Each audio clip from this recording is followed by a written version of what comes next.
اب تمہیں اس کی ضرورت نہیں ہے، اب تم دن مناؤ، لیکن یہ منانے کے لیے فیصلہ کس کا چاہیے؟ اللہ اور اس کے رسول۔ اللہ نے دے دیے۔ اب یوم الاضحیٰ کو پہلے بیان کیا، بڑی عید، اور یوم الفطر چھوٹی عید، اور اس کے طریقے بتائے کیا کرنا ہے، یوم الاضحیٰ کیسے منانی ہے۔ مسلمانوں کو ایک سنجیدہ فنکشن دیا ہے کہ یہ مناؤ، تکبیریں پڑھتے ہوئے جاؤ، میدان میں جاؤ، واپسی پہ پلٹو، ایک دوسرے کو برکت کی دعائیں دو، اللہ کے راستے میں جانور ذبح کرو، مسکین کو کھانا کھلاؤ، یوم تشکر ہے، یوم تکبیر ہے، اور یوم الزینہ ہے، اچھے کپڑے پہنو، خوشبوئیں لگاؤ، خطبہ سنو، یہ تمہارا بہترین دن ہے۔ اب اللہ تعالیٰ نے اس دن پر کاٹا پھیر دیا، دونوں دنوں پر اللہ نے بدل دیا ہے، وہ دن ان کے ہیں، یہ دن تمہارے ہیں، چھوڑا کہیں۔ یہ الگ بات ہے کہ جہاں جہاں بھی اصل میں بد عملوں نے اللہ تعالیٰ کے دین کا بڑی گہرائی سے مطالعہ کیا، بڑی گہرائی سے۔ آپ کہیں گے بد عمل اور دین کا مطالعہ؟ ہاں، شیطان بڑی تحقیقیں کرواتا ہے کہ مسلمان غور کر، کہاں کہاں تیرے نبی نے کس ثقافت سے، کس عمل سے، کس کیفیت سے منع کیا ہے، پھر وہ لاگو کر، معاشرے میں لانچ کر، تاکہ اسلام کی صحیح طریقے سے مخالفت ہو۔ وہ دن ہمیں دیے تھے، ہم نے کہا نہیں، ہم تو وہی منائیں گے۔ نئے سال میں ہمارے معاشرے میں کیا ہو رہا ہوتا ہے، اور اس کو اسلامی تاریخ کا پتہ نہیں ہوتا، اسلامی تاریخ کا ہمیں نہیں پتہ ہوتا۔ اسلامی تاریخ میں جب مسلمان روزے رکھتے تھے، ایام البیس کے روزے، پتہ ہی نہیں ہے ہمیں، ہمارے معاشرے میں تو یہ پتہ نہیں ایام البیس کس کو کہتے ہیں، یہ نہیں پتہ ہوتا، اسلامی تاریخ کا نہیں پتہ۔ حال بتا، نئے سال کے شروع میں آپ دیکھ لیں کہ ہمارے معاشرے میں کیا ہوتا ہے۔ ہم نے گہرائی سے مطالعہ کیا کہ اسلام کی مخالفت کہاں ہوتی ہے، جبکہ اسلام نے غیر ملتوں کی اچھی باتوں کی بھی مخالفت کی، جبکہ ہم نے غیر ملتوں کی بری باتوں کو بھی اپنے معاشرے میں اور زندگی کے نظاموں کا حصہ بنایا۔ ہماری اسلام کی مخالفت کی حالتیں دیکھیں۔ روزہ رکھ رہے ہیں 10 کو، آپ نے فرمایا میں 9 کو رکھوں گا۔ وہ لیٹ روزہ کھولتے ہیں، آپ نے فرمایا میں جلدی کھولتا ہوں۔ سورج غروب ہوا، روزہ کھول دیا۔ ہم ستاروں کے نکلنے کا انتظار نہیں کرتے۔ لیکن مسلمان کہاں کہاں، اللہ کے پیغمبر کی حدیث ہے، فرمایا لوگوں ایک وقت آئے گا اسلام کو ایسے الٹا کر دیا جائے گا جیسے برتن الٹا کر دیا جاتا ہے، اب برتن میں جو کچھ ہے وہ گر جائے گا۔ اس کی بے شمار مثالیں، اگر ہم گہرائیوں میں جائیں تو ہم نے کہاں کہاں پر اسلام کے مقابلے میں ضد ٹھانی ہے کہ ہم نے یہ کرنا ہے۔ اسلام کہتا ہے نہ کر، ہم کہتے ہیں کرنا۔ مثلا نبی صلی اللہ علیہ وسلم نے فرمایا کہ 5 چیزیں، 5 من الفطرہ، 5 چیزیں فطرت میں سے ہیں، 5 چیزیں فطرت اسلام۔ فطرت کا معنی یہ ہوتا ہے کہ وہ عمل جو ہر پیغمبر کی شریعت میں، وہ عمل اس پیغمبر کی شریعت کا حصہ بنا ہو، کہیں اس میں انقطاع نہ آیا ہو، یہ کرنا ہے، یہ اتنا احسن کام ہے، یہ کرنا ہے، اس کو چھوڑنا نہیں ہے۔ کسی پیغمبر کی شریعت میں بھی وہ منقطع نہیں ہوا، وہ کام تسلسل چلا ہے، ہر پیغمبر کی شریعت کا حصہ رہا ہے۔ کیا؟ الاستحداد، استحداد، زیر ناف بال کاٹنا، صفائی ستھرائی، قص الشوارب، مونچھوں کو چھوٹا کرنا، وإعفاء اللحى، اور داڑھی کو معاف کرنا۔ اب آپ یہاں غور کریں، وتقلیم الاظفار، ناخن تراشنا، یہ فطرت کا حصہ ہے۔ فطرت وہ کیفیت ہے جس کیفیت پر اللہ تعالیٰ اپنے بندے کو پیدا کرتا ہے کہ یہ مجھے پسند ہے۔ ہم نے کہا ہم فطرتیں بدلیں گے، ہم نے گہرائی سے اس کا مطالعہ کیا۔ اچھا، اسلام یہ فطرت بتاتا ہے۔ ہمارے نوجوانوں نے ناخن رکھے، مردوں نے بھی رکھے، عورتوں نے بھی رکھے، کھلے عام رکھے، درندوں کی طرح جان ہمارے ماحول میں مسلمان کی بیٹی ہے، مسلمان کا بیٹا ہے، لیکن شوقیہ یہ رکھے، کہتے ہیں اس سے خارش، کان صاف کرتا ہوں خارش ہوتی ہے تو یہ ہوتا ہے، بہانے دیکھو۔ اسلام نے کیا، شیطان نے کیا کیا گر سکھائے؟ وہ چیز جس کا تراشنا فطرت تھا، اس نے اپنے بدن کی زینت سمجھ کر اس کو رکھا۔ گہرا مطالعہ ہے۔ یہ مسلمان کی بیٹی ہے، 40 دن سے زیادہ ان ساری چیزوں کو آپ رکھ نہیں سکتے، مونچھیں ہیں یا صفائی ہے بدن کی، 40 دن آخری دن ہے، اس سے زیادہ آپ اس کو چھوڑ نہیں سکتے۔ لیکن ہم دیکھیں مونچھیں رکھی جا رہی ہیں اور داڑیاں منڈائی جا رہی، ہم نے الٹ کیا، برتن الٹ ہو رہا ہے۔ یہ جو نئے نئے ماحول آ رہے ہیں نا، یہ کوئی بعید العقل نہیں ہے، یہ اچانک رات کو تبدیلیاں نہیں آتی، ہم بہت چھوٹے پیمانے سے چلے ہیں، اور ان چیزوں کو جو ہلاک کر دینے والے گناہ ہیں ان کو ہم نے بال سے باریک سمجھا، اس کو لیا ہے ہم نے۔ آج ہم اس نوبت تک پہنچے ہیں کہ گناہوں کو، جرائم کو، انبیاء کی بعض قومیں جن گناہوں کی وجہ سے الٹی مار دی گئی تھیں، آج ان گناہوں کو قانونی حیثیت دے کر ہم اپنے ملکوں میں قانون بنا کر نافذ کر رہے ہیں۔ تو ہم بہت پہلے سے چلے تھے اس قافلے میں، کوئی آج یہ قافلہ نہیں نکلا، ہم غیر محسوس طریقے سے اس راہ پر بہت پہلے سے چل رہے ہیں۔ یہ بیماری آج پارلیمنٹ میں یا آئین میں یا قانون میں جو پہنچی ہے، یہ ہمارے گھروں سے چلی ہے، اور ہے یہ مخالفتیں کھلم کھلا ہے۔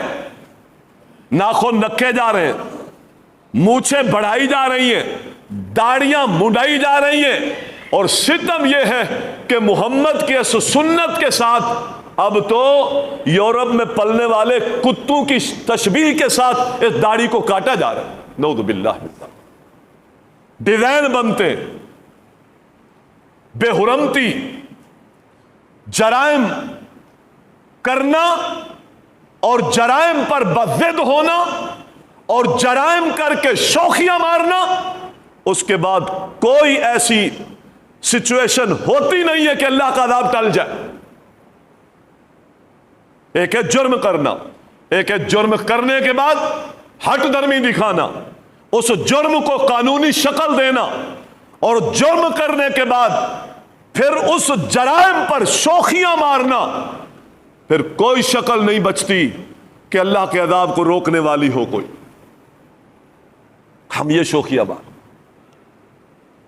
جو چیزیں فطرت میں تھی آج آپ دیکھیں اس کے ساتھ یہ ہمارے گھروں میں ہوتا ہے، ہماری شادی بیاہوں میں ہوتا ہے، ہماری بہن بیٹیوں میں ہوتا ہے، ہمارے نوجوانوں میں ہے کہ داڑیاں مونڈو، مونچھیں رکھو۔ اللہ کا پیغمبر فرمائے یہ فطرت ہے، اس کو معاف کرو، اس کو چھوڑو۔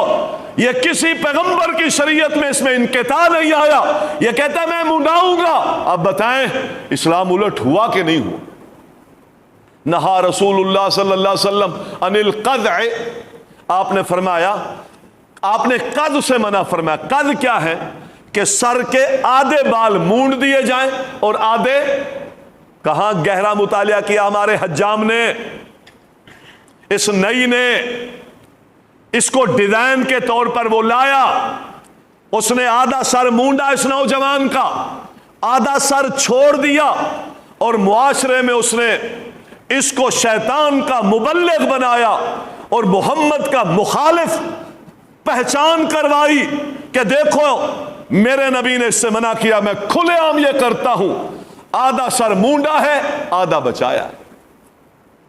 اللہ کے پیغمبر نے منع کیا تھا، یہ بڑی گہرائی سے نکال کے لایا۔ یہ بیماری اب دیکھو اچانک یہ نکلی ہے، اور ہمارا نوجوان کیا کر رہا ہے؟ کیا کر رہا ہے؟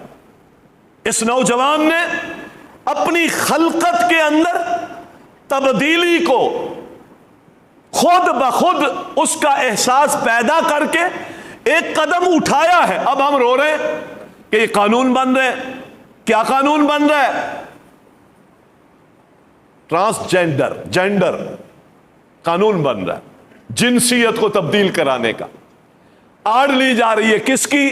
وہ جو خلقت میں بیچارے معذور ہیں، جس کو شریعت میں خنثی کہتے ہیں، نہ وہ ہی ہے نہ شی ہے، اس کی خلقت کمزور ہے، نہ مرد ہے نہ عورت ہے، اس کو آڑ بنا کر قانون بنا رہا ہے ہمارا حکمران کہ جو چاہے کسی کمزوری کی وجہ سے دوائی کھا لی، ایکسیڈنٹ ہو گیا، حالات ایسے ہو گئے، تو اپنی خلقت کو وہ آ کر قانونی طور پر تبدیل کرا سکتا ہے۔ مرد عورت بن سکتی ہے، عورت مرد بن سکتا ہے۔ اس کے لیے کسی سرٹیفکیٹ کی ضرورت نہیں ہے، اس کے لیے کسی شہادت کی ضرورت نہیں ہے۔ مرد عورتیں بن جائیں، عورتیں مرد بن جائیں۔ اور فیور کس کو دے رہا ہے؟ وہ جو خلقت میں بیچارے کمزور پیدا ہوئے تھے، ان کو فیور، ان کی فیور تو کچھ بھی نہیں، ان کے احکامات تو اسلام نے بیان کیے۔ یہ خلقت تبدیل کرنے کا سلسلہ، اس کو اصل میں رواج دینا چاہتا ہے کس کو؟ ہم جنس پرستی۔ مرد عورت بنے، عورت مرد بنے، پھر آپس میں ان کا اختلاط ہو، اور پھر یہ آپس میں ہم جنس پرستی کے ساتھ اپنی خواہشوں کو پورا کریں، معاشرے میں بے حیائی پھیلے، کسی کی پہچان نہ رہے یہ مرد ہے، کسی کی پہچان نہ رہے یہ عورت ہے، کوئی مر جائے تو اس کی وراثت کے حوالے سے ابہام پیدا ہو جائے، مرد بن کے وراثت لے گا، عورت بن کے وراثت لے گا، یہ عورت بن کے، عورت تھی مرد بن کے کہاں جا رہا ہے؟ مردوں میں جا رہا ہے۔ یاد رکھیں، تھی عورت مرد بن گئی کاغذات میں تو کہاں جا سکتی ہے؟ اب مرد لگتا ہے تو مردوں میں جائے، تو جب مردوں میں جائے گا حقیقت میں کیا ہے؟ عورت ہے۔ اسی طرح مرد عورت بن جائے کاغذات میں، اور جب عورت بن گیا تو عورتوں میں جائے تو اس کو کوئی منع؟ وہ سوئمنگ پول پہ جائے، وہ ہوٹلوں میں جائے، وہ کسی مجلسوں میں جائے، اختلاط کر دو، دیوسیت کو عام کرو۔ معنی یہ ہے دیوسیت کو عام کرو، یہ تمیزیں ختم ہو جائیں کہ یہ بیٹی ہے یا بیٹا، یہ مرد ہے یا عورت۔ یہ قانون اللہ کے عذاب کو دعوت دینے والی بات ہے۔ حکمران کے پاس سلطہ ایک بہت بڑا امتحان ہوتا ہے۔ ہمارے ملک میں باقی ساری حدیں نافذ ہو گئیں، سارے جرائم ختم ہو گئے، سارے گناہ ختم ہو گئے، سود ختم ہو گیا، بے حیائی کے اڈے ختم ہو گئے، حدود اللہ نافذ ہو گئی، چوروں کے ہاتھ کاٹے گئے، قاتلوں کو پھانسیاں دے دی گئی۔ جو قانون اللہ بیان کرتا ہے اس کی پرواہ نہیں ہے۔ ہم ایسے قانون بنانے چلے ہیں، کس کو خوش کر رہے ہیں؟ حقیقت میں یہ پاگل پنی ہے۔ قوموں میں جب یہ پاگل پنی آتی ہے تو اللہ کے عذاب اس وقت بڑے قریب ہوتے ہیں۔ یاد رکھیں، یہ پاگل پنی قوم لوط میں آئی تھی، قوم لوط میں آئی تھی۔ بے حیائی کا عمل اتنا تھا کہ ان کی آنکھیں اندھی ہو گئی تھی۔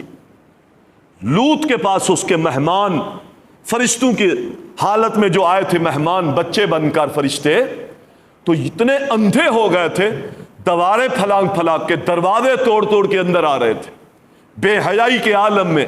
لوط نے کہا تھا میرے مہمانوں کے بارے مجھے رسوا نہ کرو، کیا کر رہے ہو؟ شرم کرو، زمانے میں تمہارے جیسا بے حیائی کا کام کسی نے نہیں کیا جو تم کر رہے ہو۔ کہنے لگے اناس یتطہرون، اور بڑا پاکیزہ بنتا ہے، ہم تجھے اپنی بستی سے نکال دیں گے۔ اس نے کہا جاؤ، اپنی خواہشوں کی تکمیل کے لیے اللہ نے ایک جائز طریقہ، میری امت کی بیٹیاں موجود ہیں، نکاح کرو، نکاح کرو۔ اللہ تعالیٰ نے کیا سزائیں دی؟ فَجَعَلْنَا عَالِيَهَا سَافِلَهَا وَأَمْطَرْنَا عَلَيْهِمْ حِجَارَةً مِّن سِجِّيلٍ مَّنضُودٍ۔ اللہ کہتے ہیں جب اس بغاوت پر آ گئے، آنکھیں بند ہو گئی، اندھے ہو گئے، دل کے اندھے، آنکھوں کے اندھے، بے حیائی اور گناہ یہ یہیں سے چلے تھے۔ محترم بھائیوں، آج ہم رو رہے ہیں،